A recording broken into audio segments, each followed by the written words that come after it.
to The Block. I'm Emily Proud. He's Coach Carl Reed, and he is Blake Brockermeyer. Guys, we did our good, bad, and ugly a little bit yesterday, so we talked about what's happening at Texas A&M, but we need to dig deeper on what exactly happened and what is happening in the future in College Station, Texas. Upsets, part of the game. We know this, but the Aggies losing to App State at home look to be another example of perhaps a bigger issue there. So let's start at the most important position in football.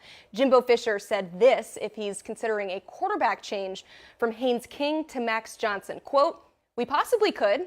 I mean, we'll evaluate everything this week. We'll evaluate every position this week, all the things and all the different guys." So he didn't rule it out. Carl, I'll start with you. Should Texas A&M make a change at quarterback? I don't really think so. I'm not big on the quarterback changes. When I look at football, you go out of spring practice with a guy, you go into camp, and I always think when you lose a game, especially when you're not supposed to, it's a knee-jerk reaction to just bench the quarterback. The most popular guy on every average or below average football team is the backup quarterback. Everybody wants that guy to play as soon as possible. Now, there are some conspiracy theorists who think that Jimbo may be playing Haynes King because his dad is the president or has the Texas Football Coaches Association or some stuff there. I don't believe that Jimbo would risk his $100 million job, though, for daddy ball politics. Stick with the guy that you thought was the best guy coming out of camp, and then go from there and see if your football team to continue to improve. I think they have bigger problems than who's playing quarterback, though. I think you have to look and trust the coaches at Texas A&M. They're around these players, obviously, way more than Carl and I are. They know who gives them the best chance to win. But looking at Haynes King's QBR rating is a 33.1. He was 13 for 20 for 97 yards versus App State last week. They're 102nd ranked in total offense right now after playing two opponents that Texas A&M should beat handily, both at home. So I think it's definitely something to monitor. If it were me personally, I would start splitting reps with Max Johnson at least. Give him a chance to get ready to go. And if Haynes King struggles early, then you maybe give him a shot and see what he can do. But Texas A&M's offense is in a lot of trouble, and their schedule heats up big time starting this weekend. So they got some tough games ahead, and scoring 14 points at home versus an App State defense that allowed over 60 to North Carolina the week before would be quite concerning to me if I'm an Aggie fan. Yeah, 97 yards through the air on Saturday. So is it as easy as just changing the quarterback? We'll start with you, Carl. No, I think Jimbo needs a real offensive coordinator. I think that his offense has grown stale. Now, one of the hardest things to do, and I don't know why people are still doing it in this day and age, is being the head coach and being the primary play caller. The head coaching job right now at that level that Jimbo Fisher is coaching at is too encompassing. You have the football operations, you have recruiting, you have boosters, you have NIL, you have discipline, culture, and behavior. It's too much for you to lock yourself in a room, in the dark room, and watch film all day, which is what offensive coordinators do. He needs some help on that side of the ball. Even though he fancies himself as an offensive guy, it's time for him to update his offense through having an offensive coordinator. Yeah, and that can't happen this year. So there are very few elite play callers that are head coaches in college football. Steve Sarkisian, although technically not the offensive coordinator at Texas, I'm guessing is the offensive coordinator. Lincoln Riley come to mind, but it's very tough to do. Jimbo Fisher has not proven to anyone ever that he's an elite play caller. So I think that's something that they're going to have to reevaluate this offseason. They're playing this year as though they have the Georgia 2021 defense, and their offense is not built like that, and neither is their defense. Their defense was doubled up in time of possession last week, and they're going to have to fix it on both sides of the ball. It's not just an offensive issue at A&M right now. Now, Blake, we say that you say that he's never been proven to be an elite play caller. He did win a national championship as Nick Saban's OC at LSU and as the head coach at Florida State in 2013, he did have Jameis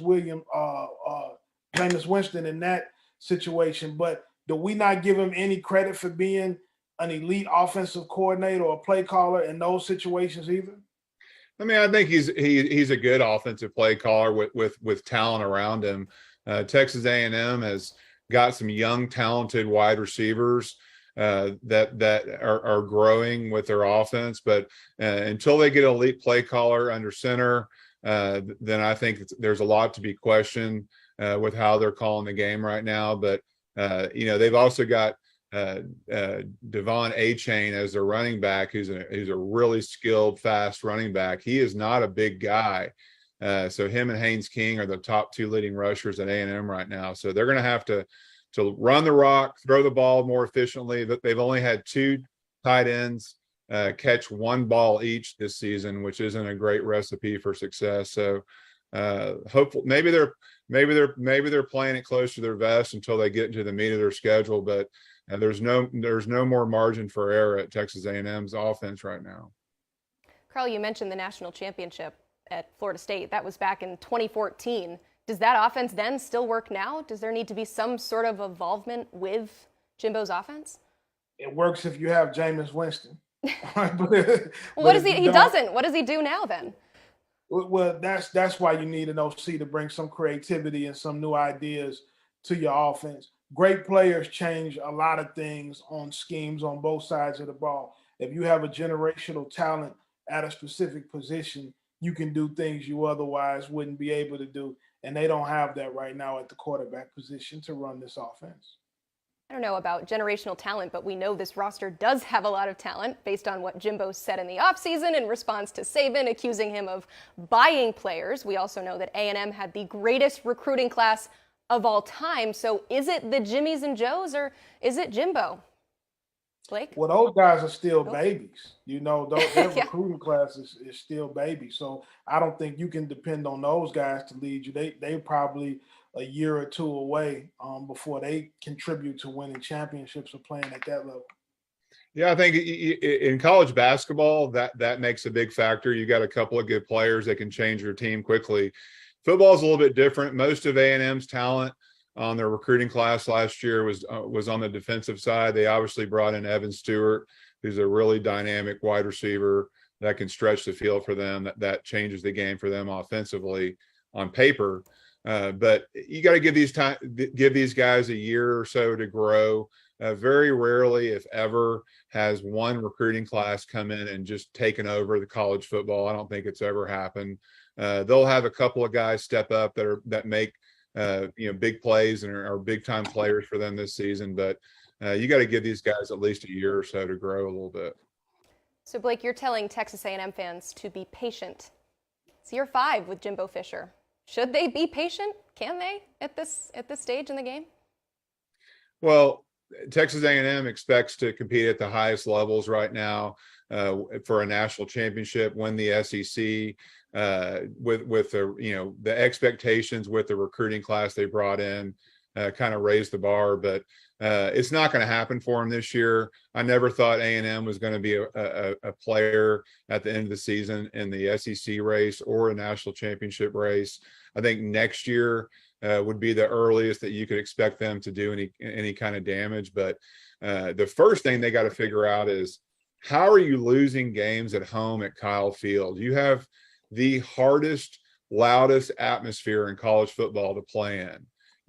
Texas A&M should never lose a game ever at home, especially versus a team like Appalachian State. So they've got a lot of issues to work out this year. Jimbo's in great shape because he's making a lot of money. It's probably a $40 or $50 million buyout to get him out of there. So nothing's going to happen with Jimbo Fisher. You're going to have to be a little more patient with him this year, and maybe play some of these young guys and get ready for the next season, because they're definitely not going to win out, and they might actually lose a lot more games than I think most people were expecting at the beginning of the season. Carl, are you out on Texas A&M this season? Yeah, I don't think they're going to be a player for the big time this year.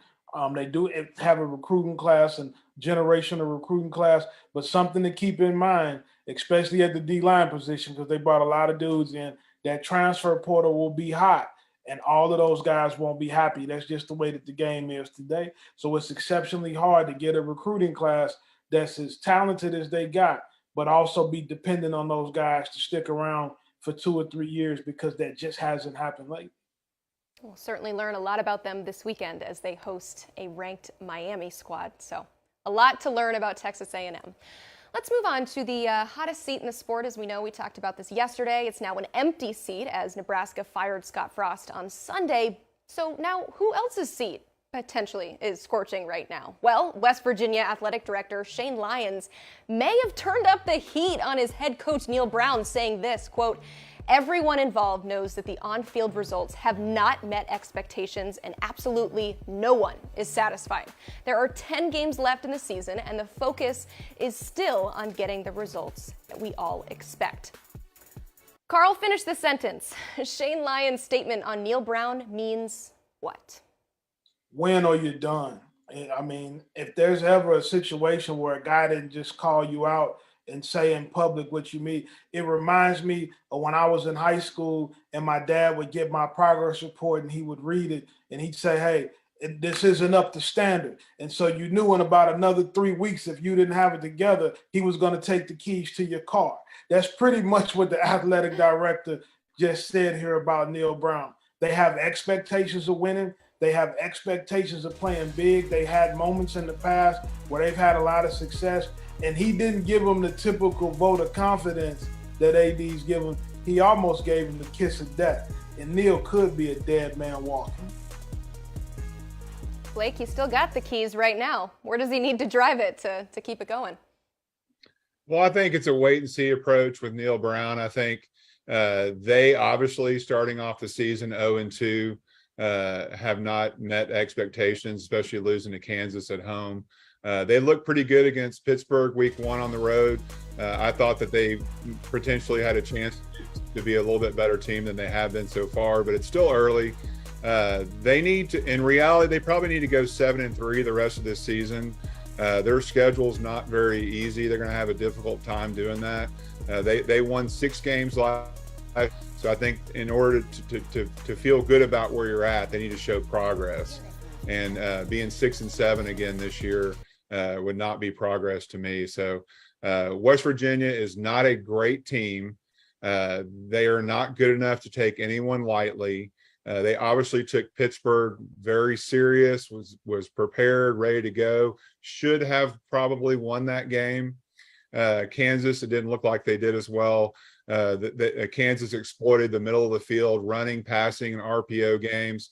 West Virginia muffed a punt. They had a pick 6 in overtime. So they're just not good enough to beat themselves with unenforced errors.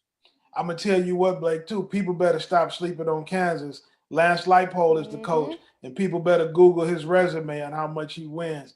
Kansas is, and we're not talking about Kansas today, but Kansas is a team that you better button up against. West Virginia, they're in a bad spot right now. Blake, do you really think that they could finish the season 7-3? It would shock me if they did. I mean, they have talent. I mean, their offense returns a lot of starters. They've got some talent at receiver. JT Daniels has been pretty good for the most part for them. He's been a big upgrade at quarterback, in my opinion. But I think the bar at West Virginia, their fans are not going to like this, but they are about. I think the ceiling for West Virginia is around 8 wins a year, and so who are you going to hire if you get rid of Neal Brown? I mean, that's the question that you have to really look into. West Virginia is not a job that Urban Meyer or some elite coach is going to want to take. And so they're paying Neal Brown a ton of money to coach their athletic director, Shane Lyons, needs to be checked as well for giving Neal Brown an extension. Why these ADs keep giving these coaches free money and extensions makes no sense to me at all. So he needs to be checked as well as Neal Brown. West Virginia needs to start winning some games. They're going to win this weekend, and then can they right the ship and can they keep going? That's the question that everyone will be watching in Morgantown this year. Yeah, that extension back in 2021 makes it very difficult if they do want to move on from Neal Brown at the end of the season. If they do it during the season, he has one of the largest buyouts at $20 million. If they wait until after December 31st, it goes down a little bit to 16 and a half. Carl, do you believe that he should have, I mean, it's easy to say now that he should not have gotten the extension because look at where we are now, and Shane Lyons is admitting that this is not what he expected. But what do you think about handing him that extension at that time? We're seeing that all across college football. Well, I think it shows an ineptitude from administration for you to give a guy an extension like that and then a year later be in a position where you're really thinking about firing him. There's already coordinators from across the country that are asking, is West Virginia a job worth taking? Because agents and search firms are already having conversations about this job. And so I think that athletic directors, in addition, also need to be held accountable for the money that they're losing their universities by having to pay these coaches out when they fire them. Blake is right. You're talking about a program that's probably an 8-win program. So you're going to pay one guy to leave and bring in another guy and hope he can get you to 8 wins. That's not sound leadership. That's not sound structuring of your athletic program. And that needs to be talked about as well. This business model of paying coaches, extending their contracts, giving them, $5 and $10 million a year to coach football is completely insane to me, with not having any kind of performance clauses in their contract. These coaches' contracts have gotten out of hand. The athletic directors are to blame for this. There's a ton of great young coaches that would coach a lot of these schools and probably do a lot better job for a lot less money. And so this is something I think I would love to see some ADs incentivize these coaches, give them a $1 million base contract and make them earn it based on their winning for the season. That's the way it should be. And these ADs that keep extending their head coaches are just, it's ridiculous the money that they're wasting because they're firing these guys before they ever stay the whole time they're there.